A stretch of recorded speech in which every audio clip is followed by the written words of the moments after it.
السلام عليكم ورحمة الله وبركاته.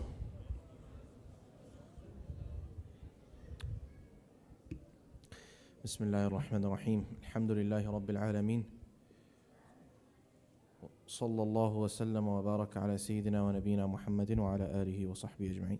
Inshallah, we'll begin with a Quran recitation from Tariq. Inshallah.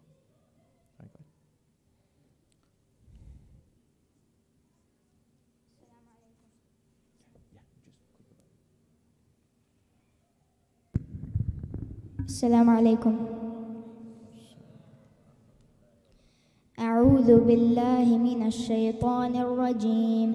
يا أيها الذين آمنوا كتب عليكم الصيام كما كتب على الذين من قبلكم لعلكم تتقون أياما معدودات فمن كان منكم مريضا أو على سفر فعدة من أيام أخر وعلى الذين يطيقونه فدية طعام مسكين فمن تطوع خيرا فهو خير له وأن تصوموا خير لكم إن كنتم تعلمون. شهر رمضان الذي أنزل فيه القرآن هدى للناس وبينات من الهدى والفرقان فمن شهد منكم الشهر فليصم ومن كان مريضا أو على سفر فعدة من أيام أخر يريد الله بكم اليسر ولا يريد بكم العسر ولتكملوا العدة ولتكبروا الله على ما هداكم ولعلكم تشكرون. O you who have believed, decreed upon you is fasting as it was decreed upon those before you, that you may become righteous. Fasting for a limited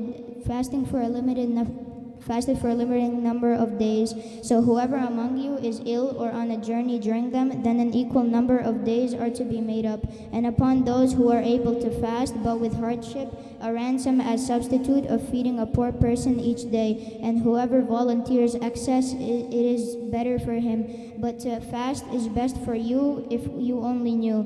The month of Ramadan is that in which was revealed the Quran, a guidance for the people and clear proofs of guidance and criterion. So whoever sights the new moon of the month, let him fast it. And whoever is ill or on a journey, then an equal number of other days. Allah intends for you ease and does not intend for you hardship, and wants for you to complete the period and to glorify Allah for that to which He has guided you, and perhaps you will be grateful. Assalamu alaikum.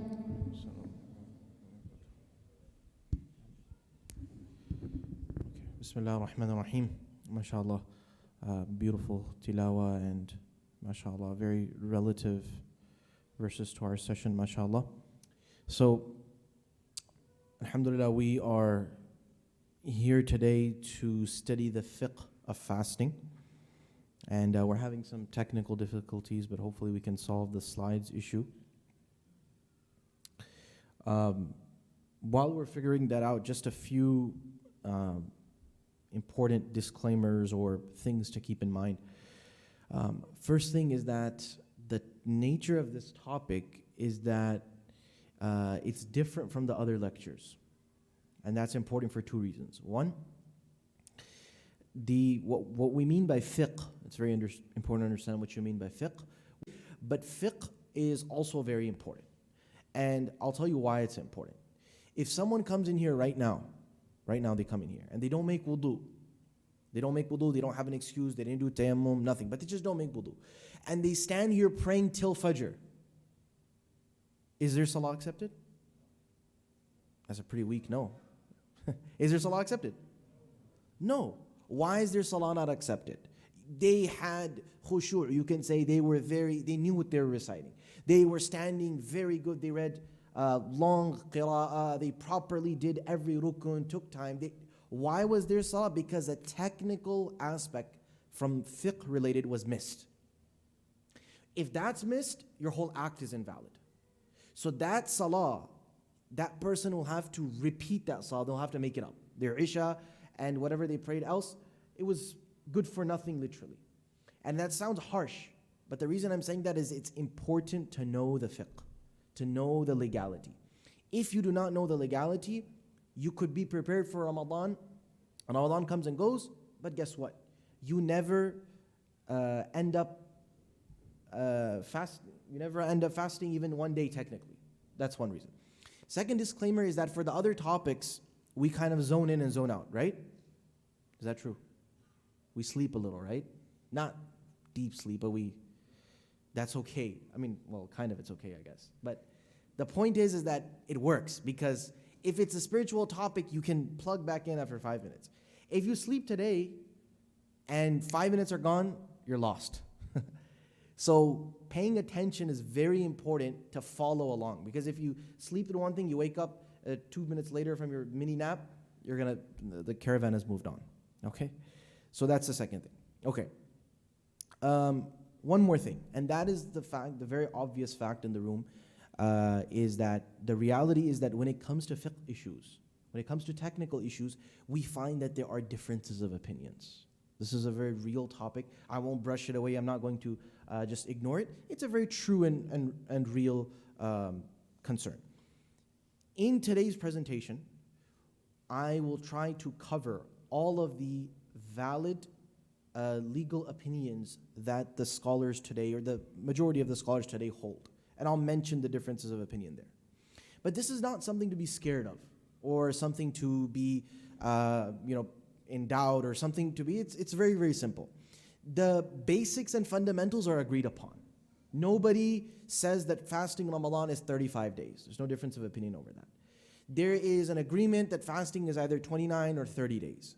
There's an agreement that your fast starts from the moment dawn sets in till sunset, etc., etc. We'll go over all the issues. Those things are agreed upon. But when you go to the details, the secondary or tertiary issues, there are differences of opinions. And where there is a valid difference, keyword valid difference of opinion, because someone can just get up and say, well, I feel Ramadan should be 35 days. That's my opinion. So we'll say, okay, well, we don't accept your opinion. And they'll say, well, you say on other issues there's differences of opinions. We say a valid difference of opinion. Now, that leads us to the next question. What makes an opinion valid or invalid? How do we measure that? Very simply, there's two conditions. One, it has to come from the Quran or the Sunnah. That's where it has to come from. It can't come from your own opinion. It has to come from there. And two, it has to be an understanding that has precedence. You look at what the companions said about it, you look at the followers of the companions, the early ummah, you look at what the Muslim scholars, how they've studied and how they've had it. So you can't come with something and say 1400 some odd years later, this is my understanding, even though I feel this is the interpretation of this ayah or this hadith. We'd say, well, you have to cross-reference that and check that with what the ummah has acted upon. And so many of these areas where we'll mention there's differences of opinions, these are there from the very beginning of times. It's nothing new. And very popular debates between the companions themselves, right? And the way I always explain it to people is that it's not necessarily an issue of haqq and batil, truth and falsehood, right? And if you follow an opinion, and there will be people, by the way, that follow a particular opinion, maybe because they've studied with scholars from a particular region, and that is the opinion of the scholars of a particular region. Someone is from the Gulf, so if you're from Saudi Arabia, for example, and the fatawa and the edicts that you saw were from the Hayat Kibar al-Ulama of Saudi Arabia. If you're from the subcontinent, you studied with particular mashayikh. If you're from Egypt, you're from North Africa, it's different. So where there is valid difference of opinion, we give room for that. And we have to, the ummah has always done so. But where there's an invalid difference of opinion, then we point that out. So I hope that's clear. Okay. Is it working? Okay. Okay, so can we at least get the first slide?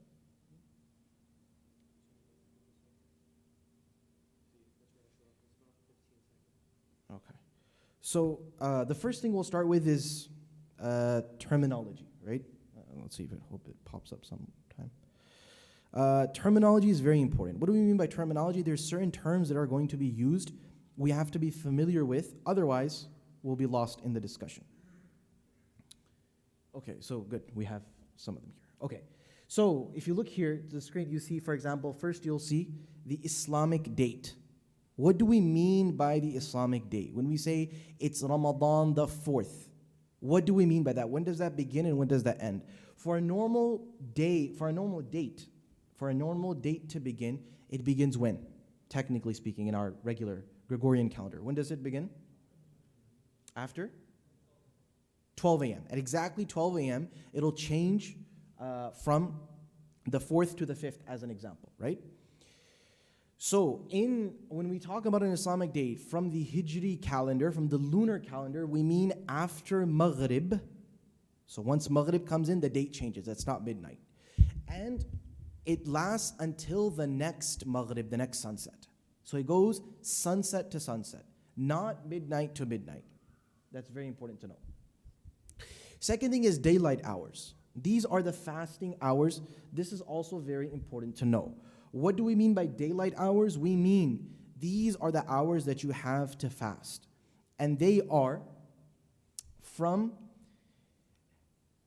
Fajr, from the dawn, and we'll explain what that means, till the sunset, right?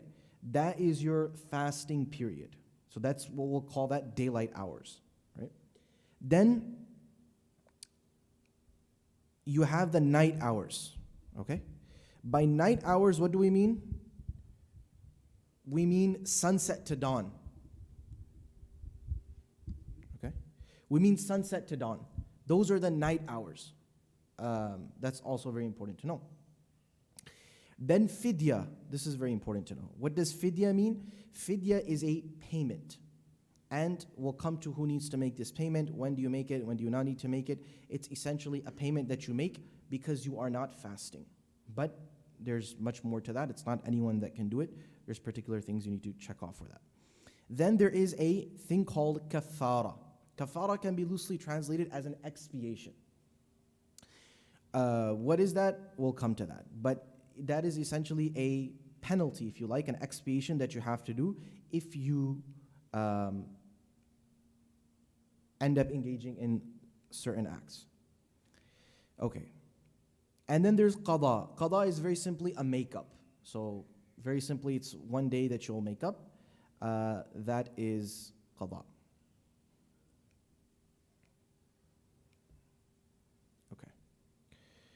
Okay, so let's look at now, let's first understand what is the status of fasting in Ramadan. Is this something maybe that's, and there, believe me, there are people that do think that, because I've had multiple questions over just the past year or so where people, they think that fasting in Ramadan is an option. Like it's a cultural thing, like we eat samosas, it's very nice, kanafe, it's very cultural, it's very nice. There are people that think fasting in Ramadan is like a cultural thing, we do back home, it's traditional. But fasting Ramadan is mandatory. It's fard. How do we know that? Well, we go to our sources. So if you look in the Quran, Allah Azza wa Jal very clearly says, the ayat that were recited, كُتِبَ عَلَيْكُمُ الصِّيَامِ, that fasting has been made mandatory for you, prescribed for you, as it was for those before you. A very clear, unambiguous ayah. If we go to the Sunnah, so the first source we look at is the Quran, then we go to the Sunnah of the Prophet ﷺ, we'll see the Prophet ﷺ in multiple ahadith, he talks about fasting in Ramadan. Most famously, the hadith of Jibreel, which is known, which is the hadith in which Jibreel came and asked 4 questions to the Prophet ﷺ. One of them, he said, what is Islam? And the Prophet ﷺ, he responded by saying Islam is, and he mentioned the 5 pillars, and he mentioned fasting in Ramadan. Okay? And ijma' is the scholarly consensus, which means the entirety of Muslim scholars, they have consensus, there's no disagreement over for any reason, and so fasting is mandatory. Okay.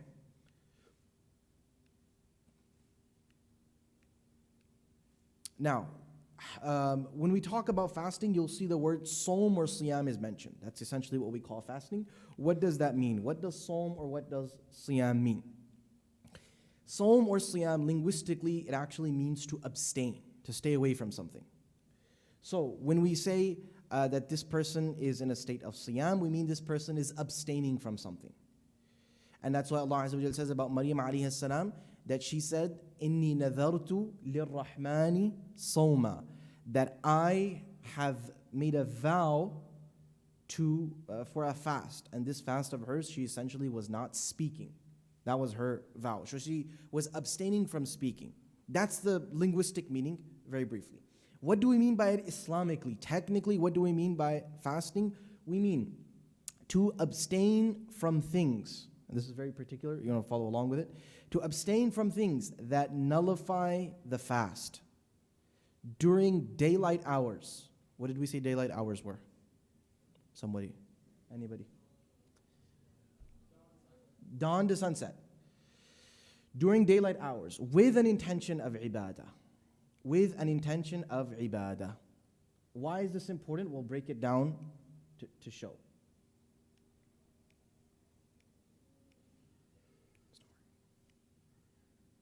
Okay.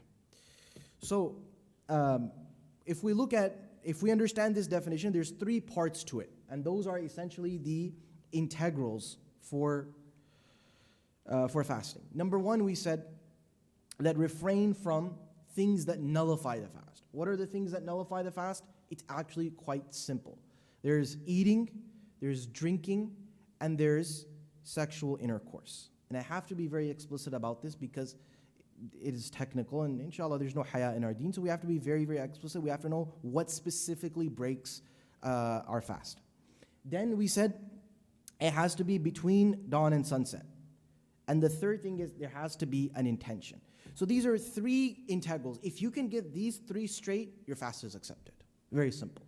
When you go to salah, the arkan are long. There's a lot of things you have to fulfill. For fasting, you have to do these 3 things. If you do these 3 things, your fast is accepted, inshallah. Now, the question, dawn to sunset, is very clear. The moment Fajr time enters, that's when you start fasting. So how many minutes before Fajr can you technically eat your suhoor? How many minutes before Fajr can you eat it? Technically. Eat anything. Somebody. 1 minute up till Fajr time, technically speaking. You can eat until Fajr comes in. Fajr is the cutoff point. The moment Fajr comes in, your fast begins. Before Fajr, you can do whatever a fasting person cannot do. That's simple. Is that clear? Is that clear? Okay. Sunset, right? Sunset is literally it's Maghrib time, right? It's when the sun dips below the horizon, the sun is gone completely. Maghrib time enters, right then and there, you can break your fast. The difficult one from these 3, I think, is intention. Because a lot of people, they feel confused about the intention. There's a lot of misconceptions about the intention. Maybe, I would say 50% of questions are related to the intention.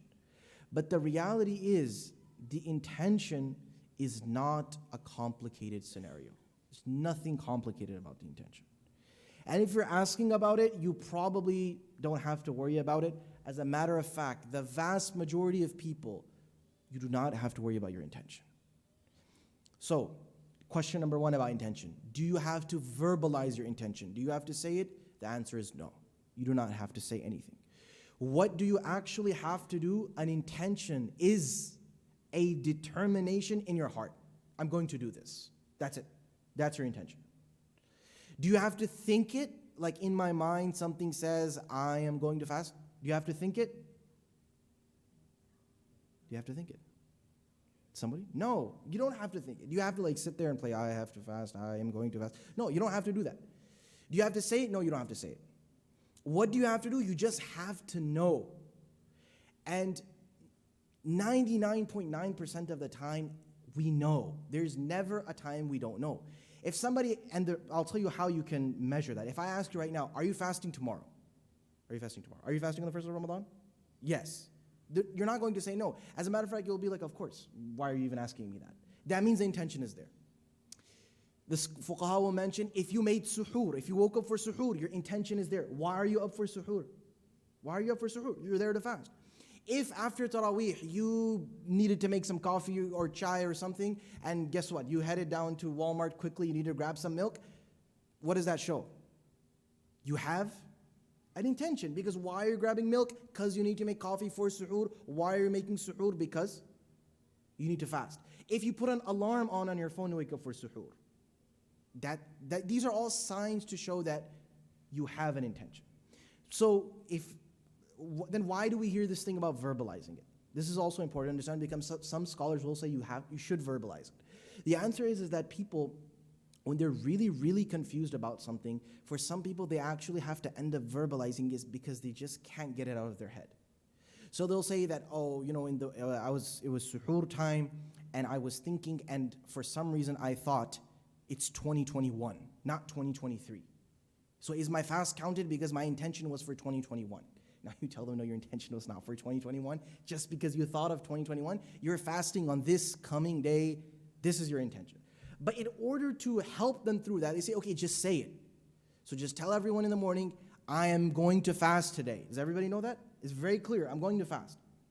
So they said it, they prescribed this for this person because of the shubha, the doubts, the waswasa, the whisperings. They can't get it out of their head. Just say it if you can't get it out of your head. But otherwise, there's no need to say it. It's very simple. Most people have intentions. How do you not have an intention? What's an example of that? Let's take an example of that to make it very, very easy. Here's where you don't have an intention. Let's say, for example, that a person says, I won't fast Ramadan.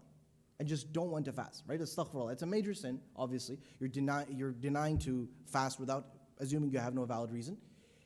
So you say, I won't fast. And first Ramadan went by, second Ramadan went by, third Ramadan went by, right? And then what happens on fourth Ramadan? You wake up, it's Dhuhr time, and you have not had breakfast, you have not eaten anything, done anything since Fajr, and then guess what? You decide to fast.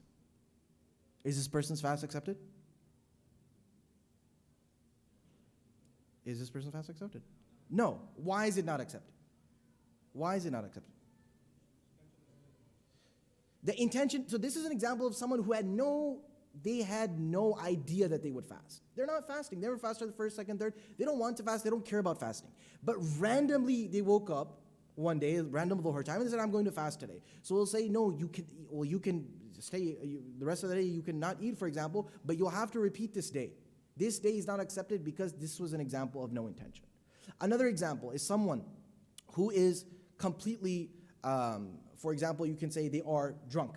They completely have no idea. They're not in their senses. They cannot think of anything, right? And if they do not eat after Fajr all the way till Maghrib, and when they finally get back to normal, everyone says, hey, look, you just fasted. They'll say, no, you haven't fasted. Because this is an example of a person who did not intend to fast. Is that clear? So intention is very simple. You will almost always have an intention. There's not much to worry about. If you're really struggling and you feel like you don't have the intention and you just can't get out of your head, you can go ahead and say it, but there's no need to say it. Intention is in the heart. Okay. Now, we've understood the integrals. Now, who must fast? Who has to fast? This is important to know because you might not have to fast, or you may not be allowed to fast. That's also there. So, the number one condition to fast is you have to be a Muslim. This is very obvious. If you're not a Muslim, you have to think about more important things, namely accepting Islam. So if you fast as a disbeliever, then your fast is not accepted. Okay? Number two is an adult.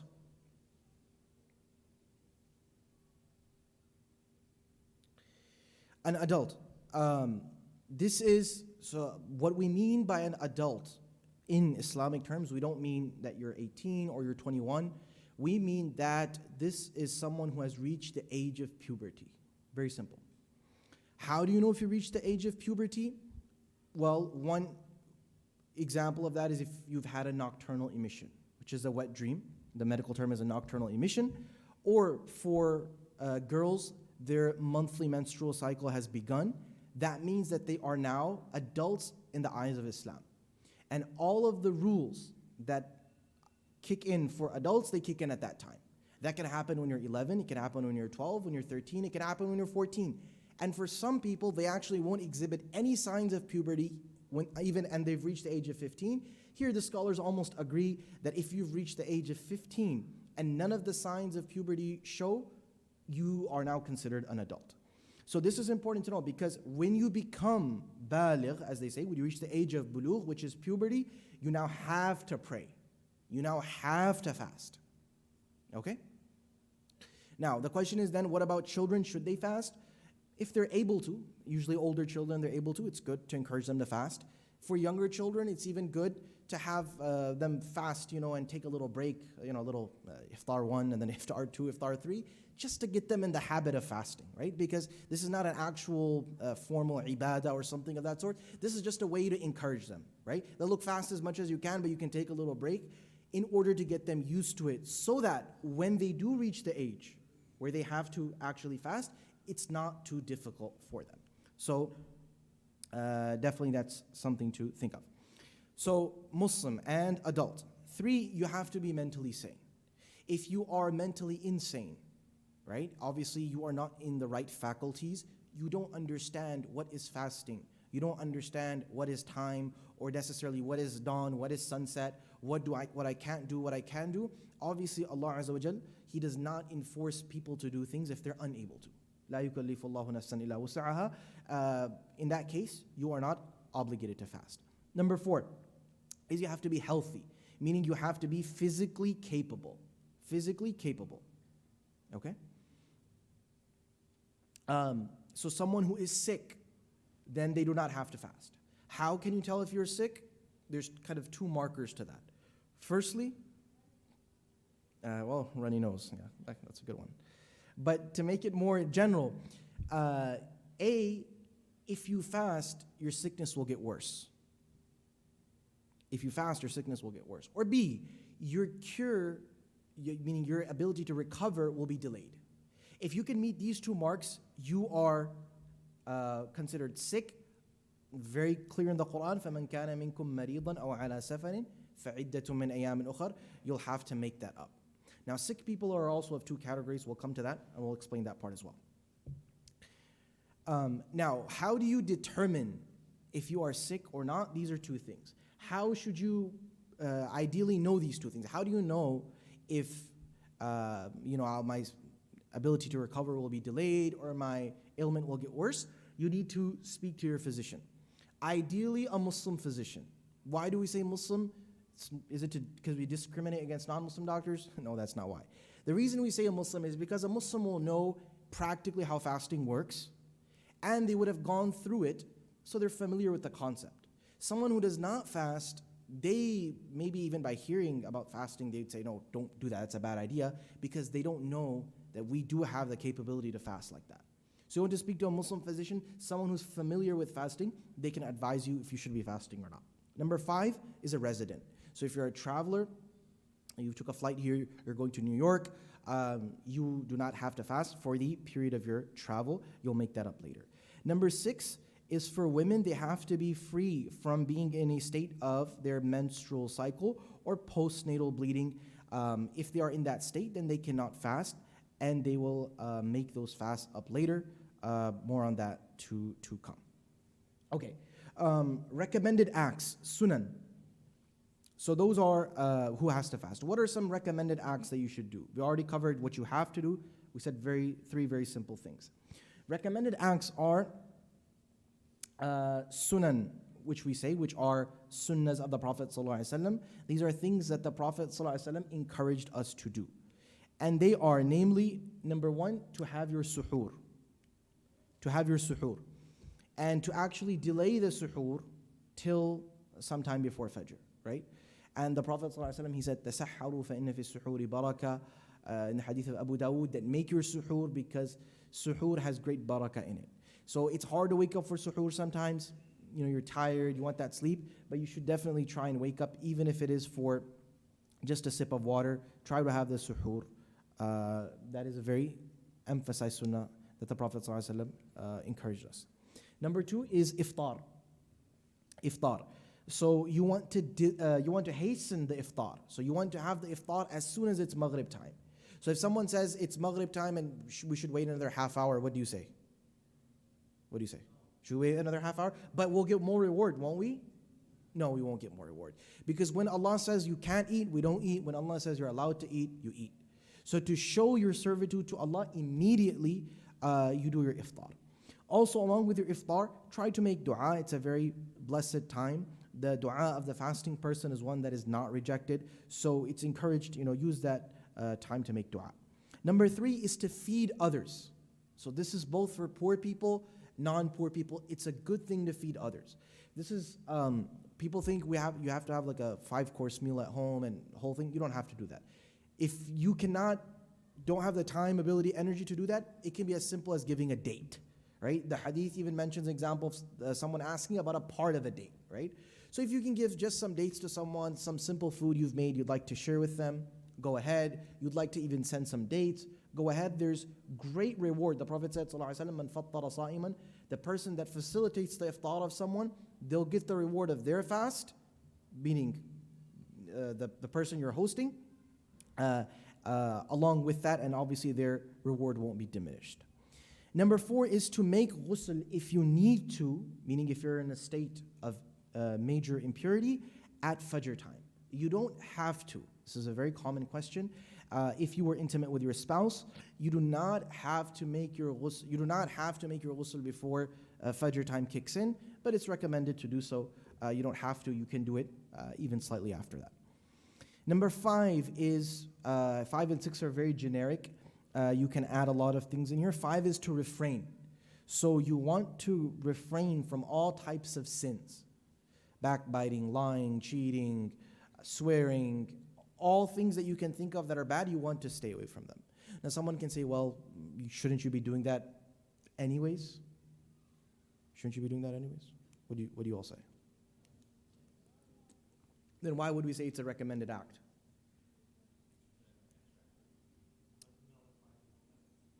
Well, it doesn't nullify the fast, but you'd end up losing the reward of your fast, right? Because as we'll come to it, there are certain things that technically your fast is valid, but there's no reward, right? It's like how you technically can pass a grade, but you're the worst in the class. You're literally at the bottom. Your GPA is horrible, but you pass the class, right? That's not really how you want to show up on the Day of Judgment. So to refrain from sins. 6 is increase. So you want to increase in good deeds, Quran recitation, your dua, your dhikr, acts of goodness, helping others, all acts of goodness, good deeds you can think of, you want to increase in them to maximize your fast. Okay? All right. Next is discouraged acts. These are makruhat, these are things that are discouraged. They won't break your fast, but they're discouraged. Good idea not to do them.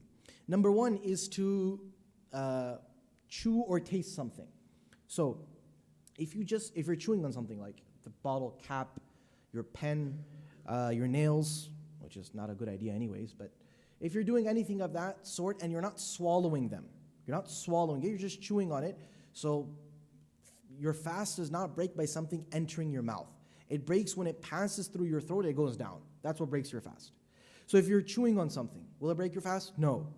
If you're tasting something, took a small dot of it and you just put it on your tongue, no, because it's just in your mouth, but it's discouraged. You shouldn't do it unless it's really necessary. You have an excuse to do so. You should not be doing it. Number 2 is excessively gargling or taking water in your nose during wudu. So you still gargle your mouth, you still take water in your nose, but you want to ensure that you don't do it excessively. Because if you do it excessively, you'll end up taking water in. That would invalidate your fast. So you can still do it, just don't be excessive with it.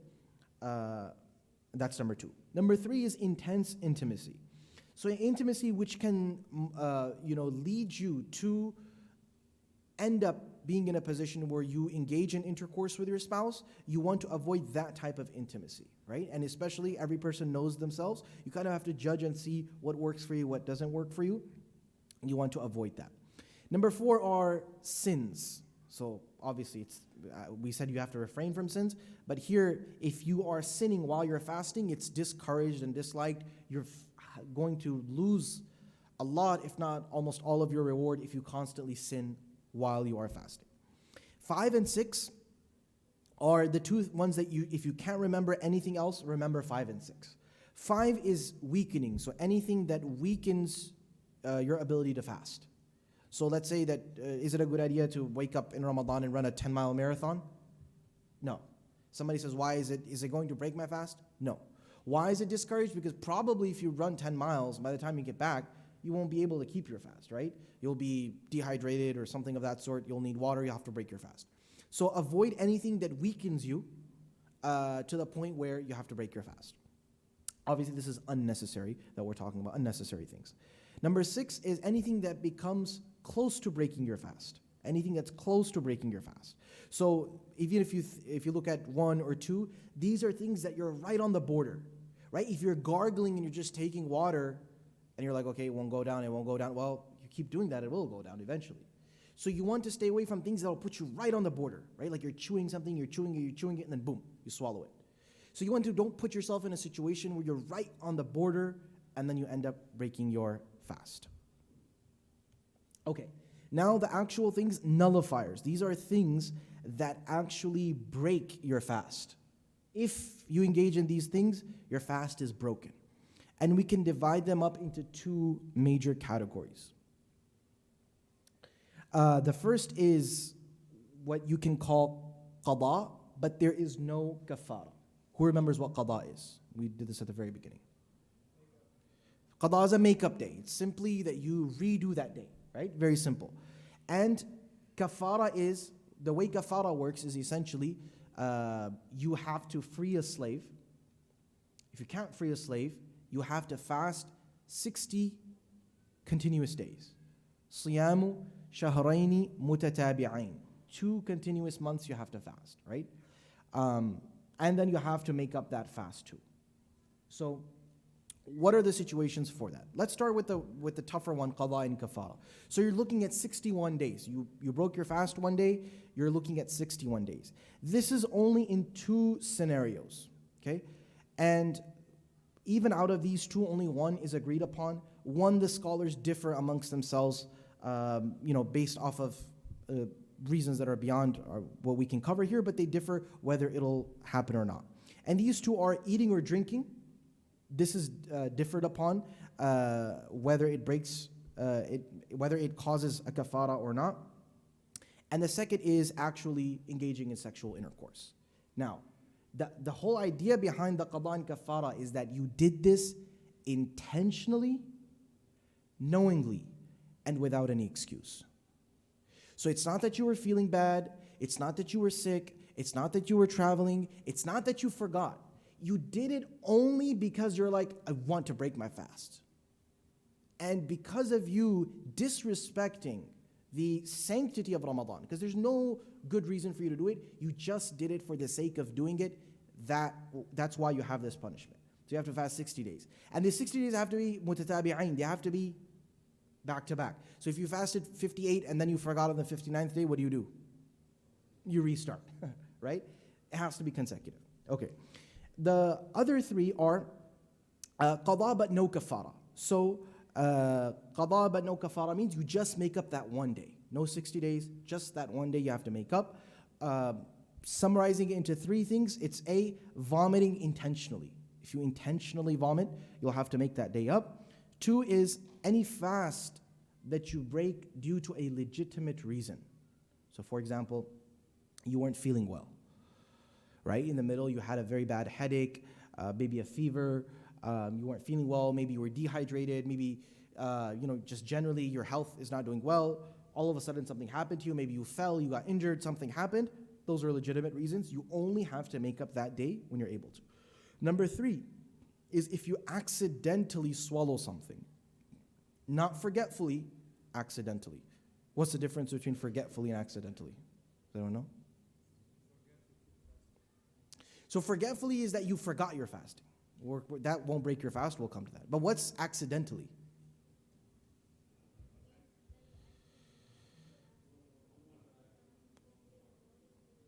Yeah, very good. So you knew you were fasting. It's like the wudu example, right? You knew you were fasting. Or like the chewing example, you know you're fasting, you know, it might bring a fast, but then you keep on chewing and chewing and you know you're fasting, and then guess what? You end up swallowing it. That would break your fast, and you'll just have to make up one day. Okay? All right.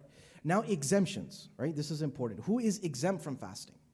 These are people that do not have to fast. We can also divide the exemptions into 2 groups. You have those that have to make it up, the qada, and those that don't have to make it up, they can do what's called their fidya.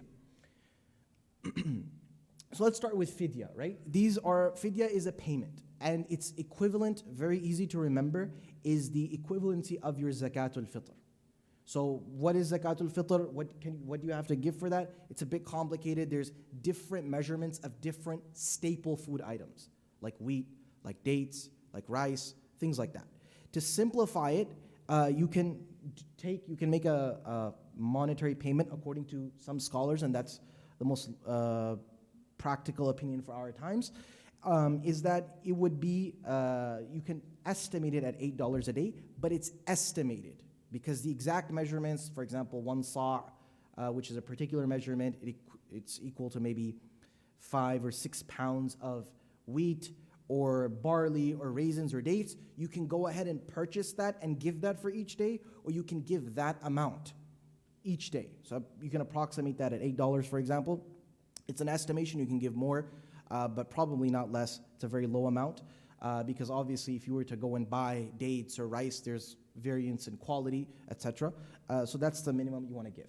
Who does this? Who doesn't have to fast? You just pay the fidya. You don't have to fast. It's 2 people. Number 1, if you have a terminal illness.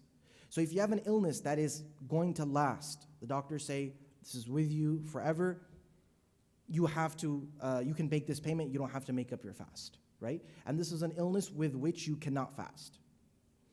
Secondly is old age. So maybe you don't have an illness, but you're very, very old. Physically, you can't bear fasting anymore, right? For that person, you can also give the fidya as well. The qada is who are people who are exempt, but they still have to make the qada. You have to make it up. A is travel. If you're traveling, like we said in the example, you traveled for 2 days, you had a work, business, something, you came back, you missed those 2 days, you'll have to make up those 2 days, but you're not sinful because you were given that rukhsa, that dispensation. Second is sickness, right? This is a sickness that is not terminal. So it's not that it was a permanent sickness for life. We're talking about, you had a very, very bad fever, you had a very bad headache, you were throwing up, something of that sort. You just weren't doing well. It was a temporary thing. It was a bug, a flu, something.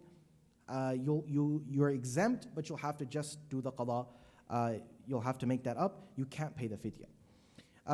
3 and 4. 3 is pregnancy. Obviously, if a woman is pregnant and she has, to make up her fast, obviously, afterwards she will have to make that up, and there's no difference of opinion on that. But she is considered to be a marid. She's considered to be a sick person, just as the Quran says. So because you're sick and because you are fall under that category, فَعِدَّةٌ مِّنْ أَيَّامٍ أُخَرٍ, you'll have to make that up. Then there's nursing, breastfeeding. This is differed upon between the scholars. Some of them said they all agreed that she has to make it up, but some of them said she also has to give the fidya in that scenario. A group of scholars, they said that as well. So that's for the breastfeeding woman. Also for the woman that is menstruating or in a state of postnatal bleeding, she has to make those days up later. Now, the practical question here is when we say that the pregnant or breastfeeding woman has to make up her fast, it's a very common question, is that if you have a lot of fasts that pile up, right? Because you got married, you're young, you're making a family, so you got pregnant and then you nursed for 2 years, then you got pregnant, then you nursed for 2 years, and depending on how many kids you have, it could be 1, 2, 3, 4, 5, 6, 7, 8 Ramadans you have that you missed. So what do you do with all of those Ramadans, right? And so the answer is that you don't have to make them up immediately. You can split them apart. So you can do, once a week, once every 10 days, whatever you're physically capable to do, you can do that slowly and you can catch up to it if it's a large amount. And obviously, if you're at a stage where you can't make it up, your health is not capable of that, then you go to the fidya category, and you'll fall in that. Okay, last slides, and then we'll take questions. So by the way, there's the Slido link is here on the pillar. It's on the sister side too. You can start submitting your questions. We'll take your questions, but we're just on the last slide, inshallah. So these are things that do not break the fast. Things that do not break the fast, but commonly are thought to do so. So I've made them into categories. Firstly, let's talk about body related. If you vomit, your fast does not break. Not intentionally, unintentionally. You just vomited unintentionally, your fast does not break. If you swallow your saliva, your fast does not break. Somebody told me that, somebody asked this question to me so you can understand why it's important to know this. They said, for 10 years I've been fasting. And you know what I do every year I fast? Every time spit comes in my mouth, I spit it out in a cup. Because if I swallow it, my fast breaks, right? So this person, this miskeen bichara, they literally for 10 years, he had a cup and he was spitting. Every time he had spit, he'd spit it out because he'd think if I swallow it, my fast breaks. So spitting saliva does not break your fast. Okay? 3 is a nocturnal emission. So you had a wet dream, you woke up with that, you need to take a ghusl, that does not break your fast. Continue fasting. 4 is that Fajr came in and you were in a state of impurity. You don't need to take a ghusl. You do not need to, that does not break your fast. Continue fasting. Then, forgetfully fasting, forgetfully eating or drinking. So you completely forgot. In the hadith, the Prophet ﷺ said, this is a person that أَطْعَمَهُ اللَّهُ وَسَقَاهُ. Allah has, basically fed this person and let this person drink. If you forgetfully, not accidentally, you forgot it's Ramadan, usually on day 1 it happens, you just had a water bottle on your desk, you just drank it, a sip of it, that will not break your fast. Next is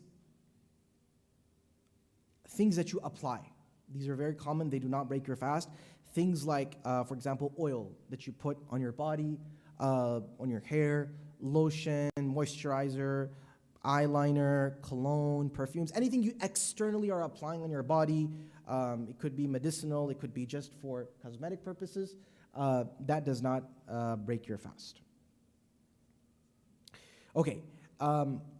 Similarly, if you unknowingly take in dust, or there's a fly that just went down your throat, unknowingly you were just going, or even smoke, not smoking yourself because that would clearly invalidate your fast, but you were passing by, someone was smoking, maybe there's some smoke from the car or something, unknowingly, unwillingly, you inhaled it because there's nothing you can do, that will not break your fast. Last slide, hygiene related, showering does not break your fast. You can shower, even if you feel hot, go ahead and shower, there's nothing wrong with that. And using a miswak does not break your fast. Using a toothbrush does not break your fast.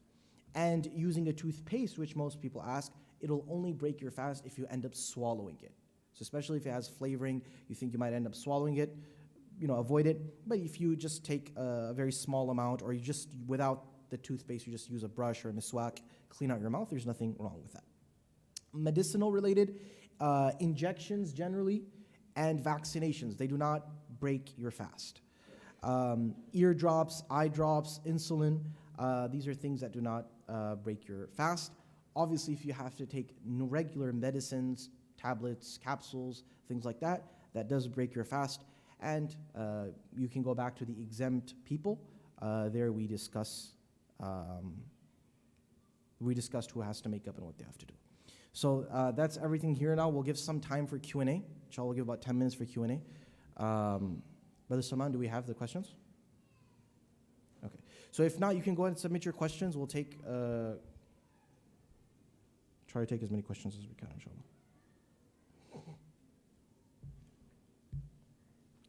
Okay. Okay, question, does brushing your teeth break your fast? We already discussed that. Brushing your teeth does not break your fast, but if you're using toothpaste, be very, very, very careful and don't use it unless necessary, because if you swallow it, then it will break your fast. Okay?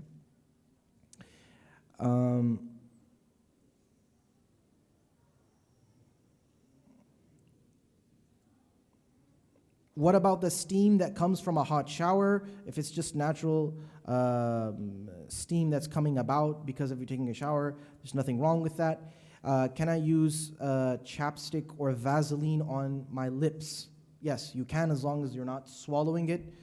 You shouldn't be swallowing it. You should be fine. When does ghusl have to be made in order for a fast to be counted? Okay, so like I said, that if you need to make your ghusl due to being in a state of impurity and it's Fajr time, you do not have to make your ghusl before it. You can even make it, you have your suhoor and then make it. It's not a condition for fasting if you were engaged in intercourse, for example. If someone is traveling and they fast knowing it's not fard on them, can they choose to fast?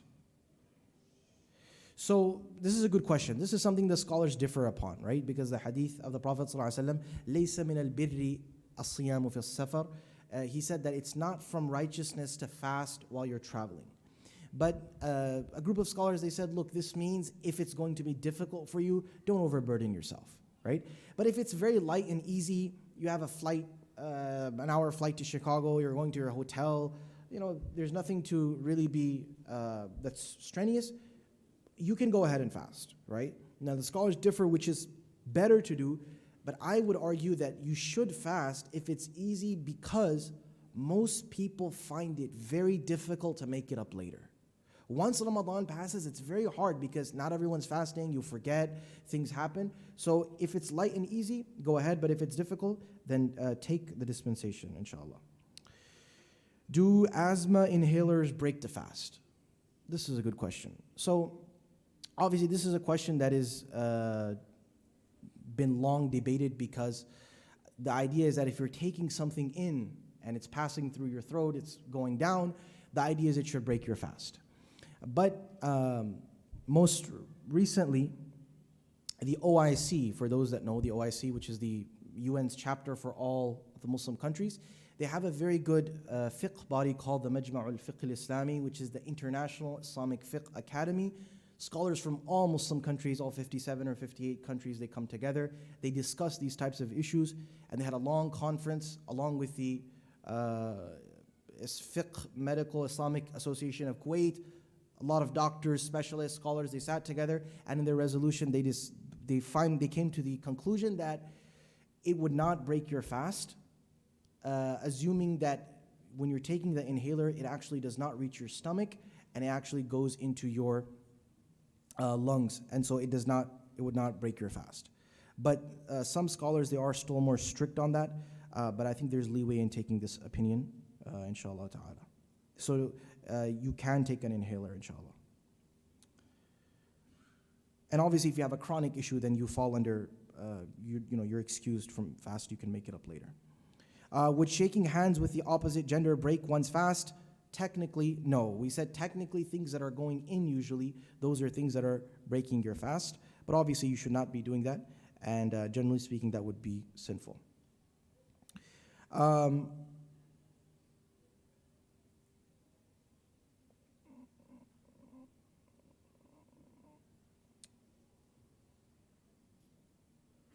When is the last time to make your intention to fast?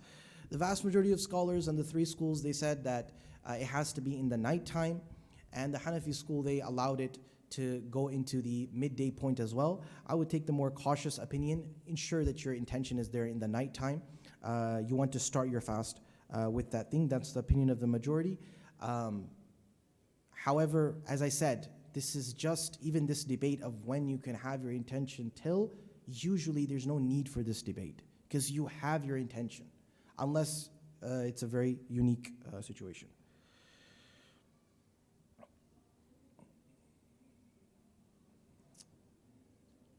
If you accidentally swallowed something, does that break your fast? We discussed that.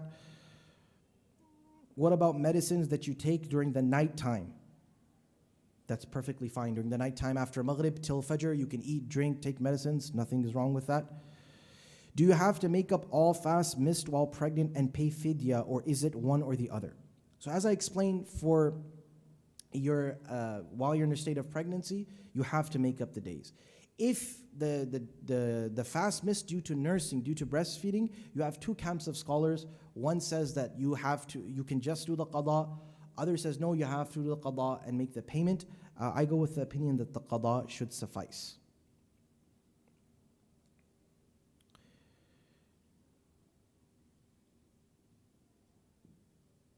Someone was fasting, but then an unplanned travel came up and you leave the city. Can you break your fast? Yes, you can break your fast. You are now a traveler.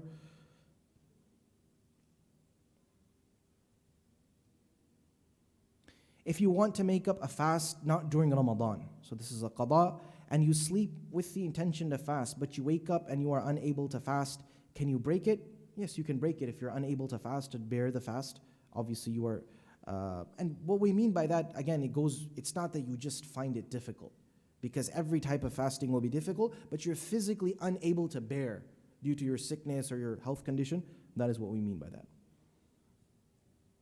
What is the kafara if you break your fast intentionally? We said you have to free a slave. That's not possible in our times, obviously. So what you would do is that you would have to fast 60 days straight. If you're unable to do that, you would feed فَإِطْعَامُ سِتِّينَ مِسْكِينًا, 60 poor people. You'd have to feed them a day's worth of food. If you're unable to do that as well, then just make istighfar.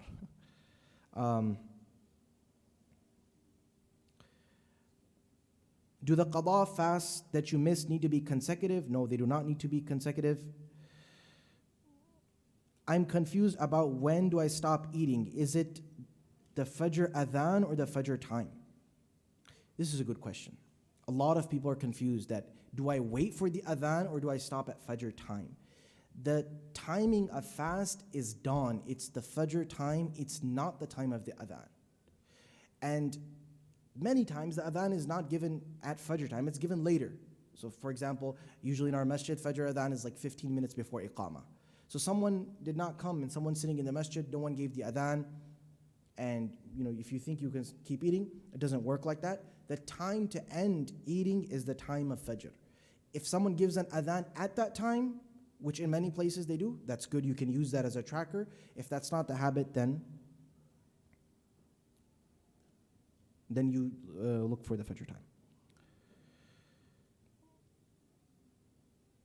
How do you define old age when saying you can't fast? If your physician says that you are now of an age where physically you are incapable, it's a health risk for you, then you would not fast. Does bleeding break your fast? No, it does not break your fast.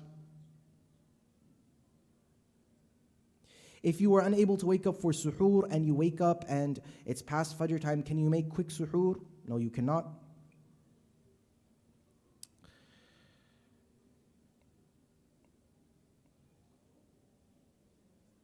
If I am a diabetes patient and I leave fast because of that, do I have to make them up? So if you are a diabetes patient, there's type 1, type 2, there's differences in your condition. Speak with your physician. If you're able to, for example, go a smaller period, you can make it up in the winter days, if you're able to bear that. If your physician advises you and you're unable to bear that, then you do not have to fast. You pay the fidya, as we discussed. Local moon sighting versus global moon sighting versus Mecca, which is the correct view? Best to follow your local masjid, but maybe we can have a more detailed session on that. That won't be quick to answer that, but follow your local masjid, inshallah. Are men allowed to play cricket all day while fasting? That is an unhappy spouse. Well, you should not be playing cricket all day while fasting. You should be engaged in more acts of khair and goodness, inshallah. Is it allowed for men to help women with the iftar? I'll let the men decide that. Yes, it's good. You should help at home with iftar. Okay.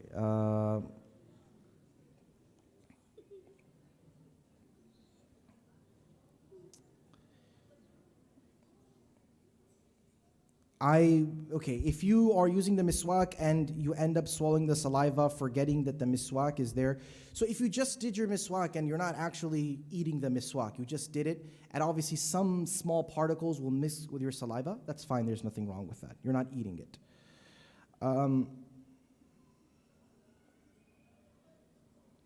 Any advice on social media while fasting? Would it break if you are watching inappropriate things online or on social media? So we said that you would lose your reward depending on the sin. So if it's something you shouldn't be looking at outside of Ramadan, you shouldn't be looking at it most definitely while you're fasting, but you'll lose the reward, but technically your fast will be accepted. So not a good thing to do. Definitely avoid it, but you don't have to make up that day. Is it permissible to purposefully make up the qada in the winter days? No, there's nothing wrong with that. If you, especially for sisters that have to make up their days, if you wait till the winter and make it up there because they're shorter, there's nothing wrong with that.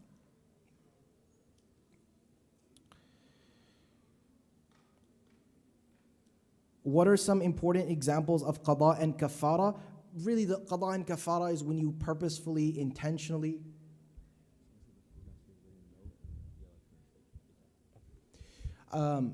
If you intentionally are intending without any valid reason, just for the sake of doing it to break your fast, then the kafara will apply. Okay, so we have a lot of questions, but I don't know when maybe we can redo these sometimes because we need to go, your refreshments are melting. We just gotta level. So, what should we do? Okay, inshallah. So we'll probably make these up in one of the coming sessions. Quick announcement, please grab your Ramadan tutor for your kids, inshallah, if you haven't outside. A lot of good Ramadan and general related stuff for you there, inshallah. Yes?